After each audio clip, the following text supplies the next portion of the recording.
അപ്പോൾ എല്ലാവരും സുഖമായിരിക്കുമെന്ന് കരുതുന്നു. ഇന്നത്തെ ബ്രേക്ക്ഫാസ്റ്റ് പൂരിയാണ്. അപ്പോൾ പൂരിയുടെ വീഡിയോ അല്ല ഞാൻ ഇടുന്നത് കേട്ടോ.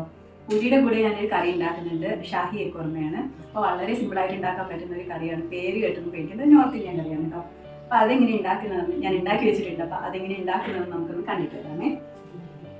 ഈ മുട്ടക്കറി ഉണ്ടാക്കുന്നതിന് ആദ്യം തന്നെ പാൻ അടുപ്പത്ത് വെച്ച് ചൂടാകുമ്പോൾ 1 ടേബിൾ സ്പൂൺ സൺഫ്ലവർ ഓയിൽ ഒഴിച്ച് കൊടുത്ത് 2 സവോള വലുതായിരിഞ്ഞ് ഇട്ട് കൊടുക്കുക. ഇതിലേക്ക് ഒരു ചെറിയൊരു കഷ്ണം ഇഞ്ചി, 3-4 അല്ലി വെളുത്തുള്ളി, 2-3 പച്ചമുളക് ഇതും കൂടി ചേർത്ത് ഒന്ന് വഴറ്റി കൊടുക്കണം കേട്ടോ. അടുത്ത നമുക്ക് വേണ്ടത് കാഷ്യൂനട്ടാണ്.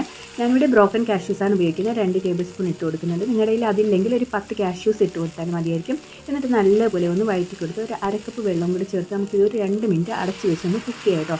നമുക്ക് നല്ല സ്മൂത്ത് പേസ്റ്റായിട്ട് അരച്ചുകൊണ്ട് വേണം. അപ്പോൾ ഞാനിതൊരു മിക്സിയുടെ ജാറിലേക്ക് മാറ്റി കൊടുക്കുകയാണ്. എന്നിട്ട് നമുക്ക് ഒരു ബഞ്ച് മല്ലിയില കൂടെ ചേർത്ത് നല്ലതുപോലെ അരച്ചെടുക്കുക. വേണമെങ്കിൽ കുറച്ച് വെള്ളം കൂടി ചേർത്ത് കൊടുക്കുക. ഒന്ന് തണുത്തിട്ട് അരയ്ക്കുന്നതായിരിക്കും നല്ലത് കേട്ടോ. ഇത് മാറ്റി വെക്കുക. പിന്നെ അടുത്തത് പാനിലേക്ക് ഒരല്പം സൺഫ്ലവർ ഓയിൽ ഒഴിച്ച് കൊടുത്ത് ഒരല്പം ഉപ്പും മഞ്ഞൾപ്പൊടിയും മുളക് പൊടിയും ചേർത്ത് ഒന്ന് മൂത്ത് വരുമ്പോൾ നമ്മൾ വേവിച്ച് വെച്ചിരിക്കുന്ന മുട്ട കൂടെ ഇട്ടിട്ട് നല്ലപോലെ ഒന്ന് ഫ്രൈ ചെയ്തെടുക്കുക. അത് കംപ്ലീറ്റ്ലി ഓപ്ഷനിലാണ്, വേണമെങ്കിൽ ചെയ്താൽ മതി കേട്ടോ. അടുത്ത പാൻ ചൂടായി വരുമ്പോൾ സൺഫ്ലവർ ഓയിൽ ഒഴിച്ച് കൊടുത്ത് ഒരു ചെറിയൊരു കഷ്ണം പട്ട ഇട്ട് കൊടുക്കുക. അതിലേക്ക് ഗ്രാമ്പു, പട്ട, ഏലക്ക, ബേ ലീഫ്, 1 ടീസ്പൂൺ ജീരകം കൂടി ചേർത്ത് ഒന്ന് മൂപ്പിച്ച് കൊടുക്കുക. എന്നിട്ട് നമ്മൾ അരച്ച് വെച്ചിരിക്കുന്ന ആ ഒരു ഗ്രേവി ഇതിലേക്ക് ഒഴിച്ച് കൊടുക്കുക കേട്ടോ. അപ്പോൾ ഫ്ലെയിം ഒന്ന് ലോ ആക്കിയാൽ മതിയായിരിക്കും. ഇനി നമുക്ക് അടുത്ത ഇതിലേക്ക് ചേർക്കേണ്ടത് ആവശ്യത്തിന് ഉപ്പ് ചേർത്ത് കൊടുക്കുക.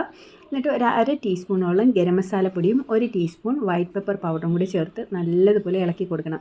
ഗ്രേവിയിൽ വെള്ളം ആവശ്യമാണെങ്കിൽ കുറച്ചുകൂടെ വെള്ളം ചേർത്ത് കൊടുക്കാവുന്നതാണ്. ഞാനിവിടെ കുറച്ച് തിക്കായിട്ടാണ് യൂസ് ചെയ്യുന്നത്, നമ്മൾ പൊറോട്ട ചപ്പാത്തിക്കൊക്കെ ഉപയോഗിക്കുന്നതിന് വേണ്ടി. ഇനി ഇതിലേക്ക് ഞാൻ ക്രീം ചേർത്ത് കൊടുക്കുന്നുണ്ട്. ഏകദേശം കുറച്ച് ക്രീം ചേർത്ത് കൊടുത്ത് കുറച്ച് കസൂരി മേത്തിയും കൂടെ ചേർത്ത് കൊടുത്ത് നല്ലപോലെ ഇളക്കി കൊടുത്ത് നമ്മൾ ഈ പൊരിച്ച് വെച്ചിരിക്കുന്ന ആ മുട്ടയുണ്ടല്ലോ അതുകൂടി ചേർത്ത് ഇളക്കി കൊടുക്കണം കേട്ടോ. അപ്പോൾ നമ്മളുടെ ഗ്രേവി റെഡിയായി കഴിഞ്ഞു. ലാസ്റ്റ് വേണമെങ്കിൽ നമുക്ക് കുറച്ചുകൂടെ ക്രീമും കൂടി ചേർത്ത് കൊടുത്ത് നല്ല റിച്ച് ആയിരിക്കും. ഇനി മല്ലിയിലയും കൂടി ഇട്ട് ഗാർണിഷ് ചെയ്ത് നമുക്ക് യൂസ് ചെയ്യാവുന്നതാണ്. നല്ല ടേസ്റ്റി മുട്ടക്കറിയാണ് കേട്ടോ. നമുക്ക് പെട്ടെന്ന് ഉണ്ടാക്കാൻ പറ്റുന്ന ഒരു മുട്ടക്കറിയാണ്. എല്ലാവരും ഒന്ന് ട്രൈ ചെയ്ത് നോക്കണം. സ്ഥിരം നമ്മളുടെ ഈ മുട്ട റോസ്റ്റൊക്കെ ഉണ്ടാക്കുന്നതിനേക്കാൾ ഒരു വെറൈറ്റി എല്ലാവർക്കും ഇഷ്ടമല്ലേ. അപ്പം ട്രൈ ചെയ്ത് ഫീഡ്ബാക്ക് പറയണം. ഇത് പൂരിയുടെ കൂടെയോ അല്ലെങ്കിൽ ചപ്പാത്തിയുടെ കൂടെയൊക്കെയാണ് സൂപ്പർ ടേസ്റ്റ് കേട്ടോ. പൊറോട്ട അങ്ങനെയുള്ളതിൻ്റെ കൂടെയാണ് സൂപ്പർ ടേസ്റ്റ്. അപ്പോൾ എല്ലാവരും ഉണ്ടാക്കി നോക്കിയതിനു ശേഷം ഫീഡ്ബാക്ക് പറയാൻ മറക്കരുത്. Thanks for watching.